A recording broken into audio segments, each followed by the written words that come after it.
Assalamualaikum warahmatullahi wabarakatuh. Hai teman-teman, salam sejahtera bagi kita semua. Di era digital yang serba cepat ini, kita dikelilingi oleh perangkat elektronik yang canggih yang dapat memudahkan hidup kita.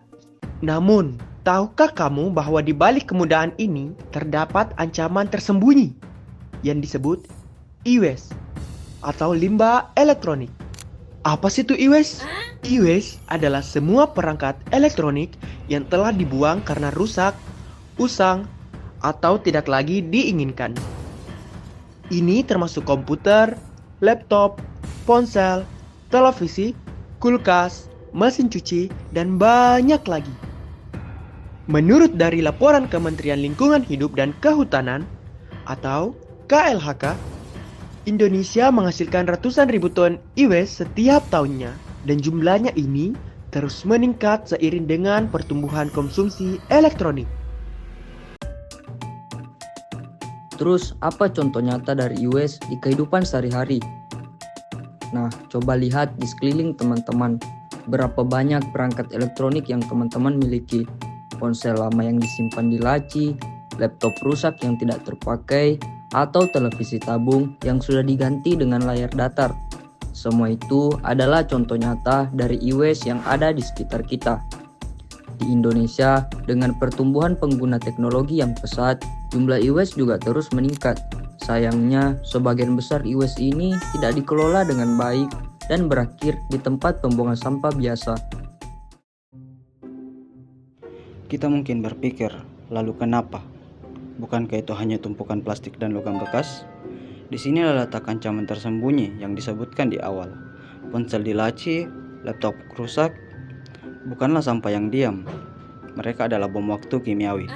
Masalah sebenarnya terletak pada apa yang ada di dalam perangkat-perangkat tersebut.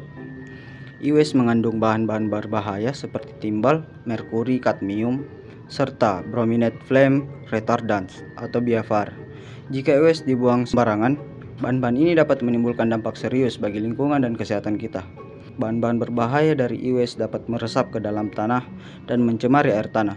Ini dapat merusak ekosistem dan membahayakan kesehatan manusia jika air yang tercemar digunakan untuk minum atau irigasi. Selain itu, pembakaran e-waste secara ilegal untuk mengambil logam berharga dapat menghasilkan emisi gas beracun seperti dioksin dan furan. Selanjutnya, dampak kesehatan. Paparan bahan-bahan berbahaya dari e-waste dapat menyebabkan berbagai masalah kesehatan, terutama pada anak-anak dan pekerja informal yang terlibat dalam pengolahan e-waste. Beberapa masalah kesehatan yang dapat timbul antara lain gangguan perkembangan saraf, kerusakan ginjal, masalah pernapasan, dan kanker. Ditambah lagi, gas beracun seperti dioksin dan furan yang dihasilkan dari pembakaran e-waste sangat berbahaya bagi kesehatan.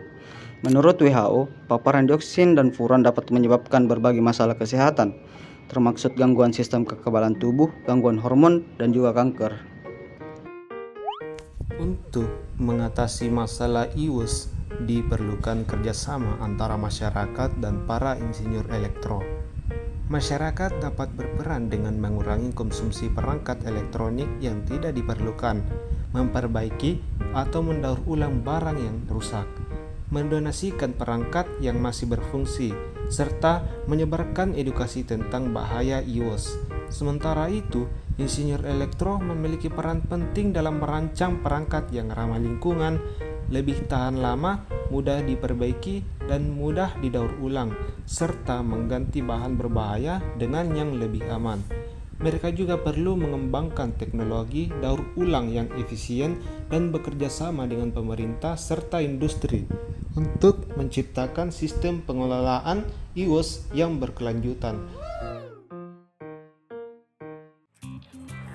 Setelah kita mengetahui terkait dari dampak atau bahaya dari e-waste bagi lingkungan dan kesehatan, seharusnya kita mulai sadar dan bergerak, di mana kita dapat memulainya dengan hal-hal kecil terlebih dahulu, seperti tidak membuang limbah elektronik, kabel, baterai, ataupun elektronik lainnya, yang mana kita bisa membawanya ke tempat sampah elektronik atau tempat daur ulang elektronik. Kita juga dapat berkontribusi dengan cara menghemat energi ataupun edukasi terkait pentingnya masalah ini. Ingat, perubahan cukup mulai dari diri sendiri. Yuk bareng-bareng kita jaga bumi dari limbah elektronik stop buang sampah sembarangan, dan mulai peduli dari sekarang.